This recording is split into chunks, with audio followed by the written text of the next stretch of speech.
Pixel Dan here, and today we're going to take a look at the brand new A-Team van from the new A-Team film that is currently in theaters.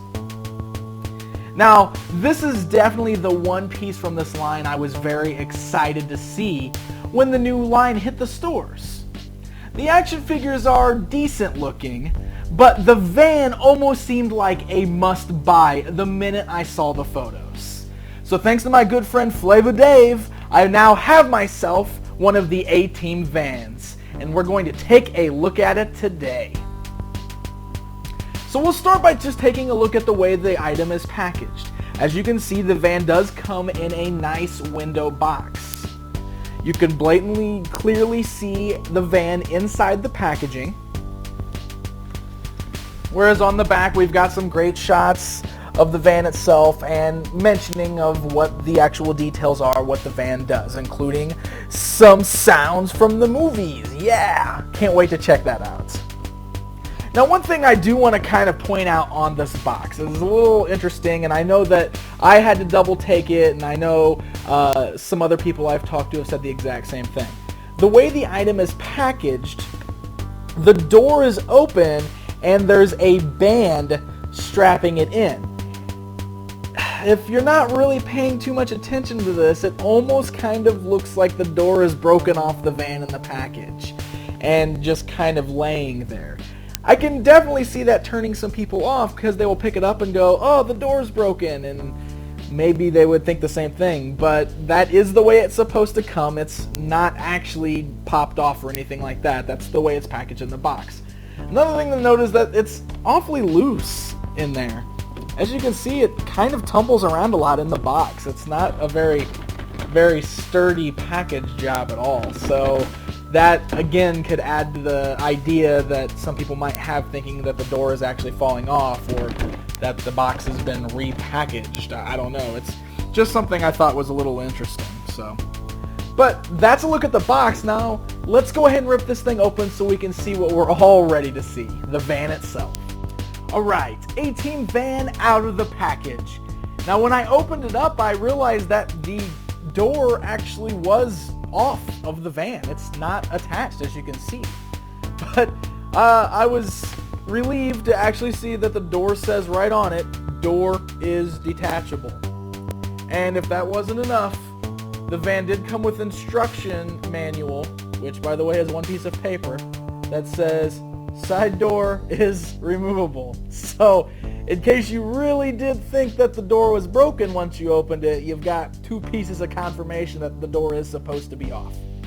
So let's go ahead and start right here with this.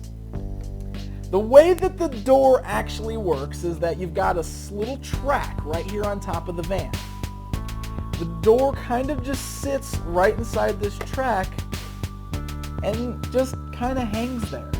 I mean, that doesn't actually clip in, it doesn't really shut all the way, it just kind of hangs there. I mean, I don't know if I'm missing something. I don't think I am, though. It just kind of seems like the door hangs there. Now, to open it up, you are supposed to just kind of pop it up here and slide it down the track on the top. So you got the sliding van here. But again, it's so easy just to kind of pull the thing right off when you're trying to slide the door open. It's almost pointless, you know, to have the slide track there. The door just falls right off. So I'm really not too sure how I feel about that. I at least wish that it would latch on a little tighter, but I don't know, I'm not too sure about it. Now, the other doors that open are the two passenger side and the driver side doors. And both of those doors do seem to actually clip close. So you don't have to worry about them falling off or popping open unexpectedly. They're pretty good and solid. Unfortunately, the doors on the back of the van do not open. It's solid, stays shut. Now, the overall look of the van is actually quite nice. It's pretty accurate to what we've seen in the film. You got the nice dark tinted windows on the side, the tinted windows across the front, and even a nice tinted sunroof across the top. It's actually pretty cool looking. I like the nice red stripe going across, and while it's a simple design, it actually does its job. I mean, it's quite accurate to what we're used to seeing. The front actually has the GMC logo. And as you can see, the headlights and the front part is actually made of kind of a softer plastic, almost a rubber material. And the rearview mirrors are made of that exact same soft material. They're kind of soft, kind of squishy there. I mean, as you can see, they pop back into place, but they're definitely not like a rigid plastic. Now the tires, well, see, there you go. That door, it kind of falls right off there. It's definitely one of the downfalls. The tires are actually made of a soft rubber, which is really cool. It's not the hard plastic. So when you're rolling it across a nice smooth surface, it's actually a very, very smooth feeling roll. I mean, I think the rubber tires really do a tribute to that, but as you can see, it glides very nicely across a hard surface. So that is a really, really cool feature I like about that. Now, if you can get a good shot inside here, you can see that the inside of the van does have seating for 4. There's 4 chairs inside, so you got room for all of your members. Unfortunately, right behind the chairs here, it is a solid wall. So there is no room in the actual back part of the van, which would explain why the back door is not open. I assume this is to house the actual electronics portion of it because, as I said earlier, it does have some sounds from the film. So I assume that's what's back there. Now the details on the inside aren't real extravagant. You just have some pretty solid gray chairs. The steering wheel is the same solid gray plastic. It does not turn. It just kind of sits there. So nothing really too elaborate on the inside, but I mean, it's nothing that's too completely necessary if all we're going to do is throw our guys in there and have them drive around anyway. Now it does feature some sounds from the film. There is a very small button right here. It took me a little bit to find it, but once I finally found it, just a tiny little button right here. And by pressing it, you do get a few sounds from the movie. What's up, girl? You miss me? 'Cause I miss you. And it's BA talking to the van. Random explosion noises. Machine guns, can't go wrong with machine guns.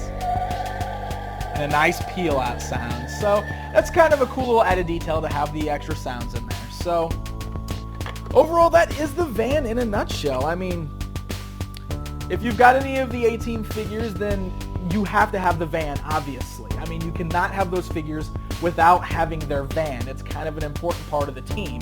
I mean, the van is, come on, it's the A-Team. The van is just as important as the other 4 members, am I right? The van is sized for your 3 3/4 inch figures, so even if you are not planning to get the A-Team figures, you might even want to pick this up for, say, your G.I. Joes.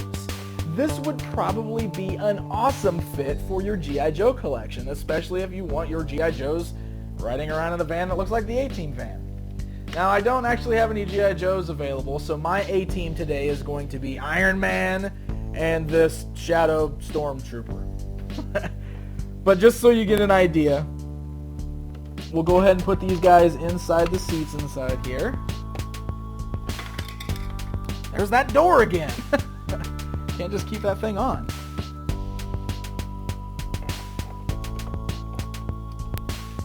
Alright.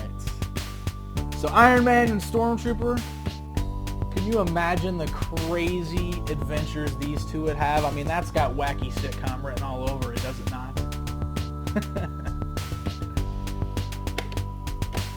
So, overall thoughts on this.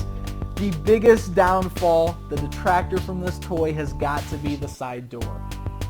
If it clipped in and it didn't have the removable feature, it probably would have worked a lot better. And while the overall van doesn't sport any extravagant details, it does look nice. It's got a really nice build to it. It doesn't feel too cheap. It's a really nice vehicle accessory for your toys. If you are a fan of the new A-Team film, or even if you're a fan of the original A-Team, this is a really cool piece to add to your collection. Or as I said, if you're a G.I. Joe collector, extra vehicle for your Joes. Why wouldn't you? The van retails for about $24.99, which is about average for vehicles of this size this day and age. So, aside from the door, I think I would definitely recommend picking one of these up. I'm glad that I have it in my collection because, hey, it's the A-Team van. That alone makes it awesome. Until next time, guys.